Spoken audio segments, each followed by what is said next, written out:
Le bras de fer est toujours en cours dans la prison de Rouayran à Hasakeh, nord-est de la Syrie. D'un côté, les forces kurdes syriennes, les FDS, soutenues par les États-Unis, tentent d'encercler les djihadistes du groupe État islamique de l'autre. Des hommes armés et toujours retranchés dans la partie nord du centre de détention.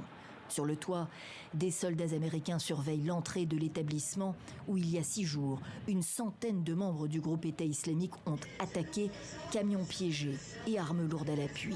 Quelques 3500 djihadistes y étaient détenus. Plusieurs centaines ont pu fuir.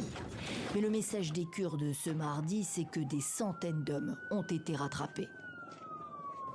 Plus de 850 terroristes parmi les détenus qui ont mené la rébellion, ainsi que les assaillants, se sont rendus aux forces démocratiques syriennes, en particulier au cours des 2 derniers jours.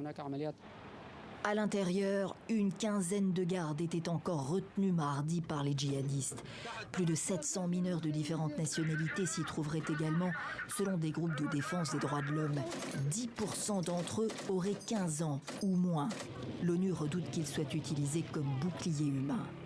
Bilan de 5 jours de combat, plus de 150 morts, dont une centaine de djihadistes, une cinquantaine de combattants kurdes et des civils.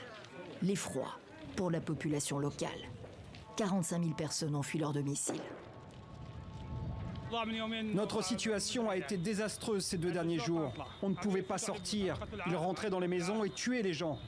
C'est miraculeux qu'on ait pu partir. La prison était une bombe à retardement, soulignent les observateurs.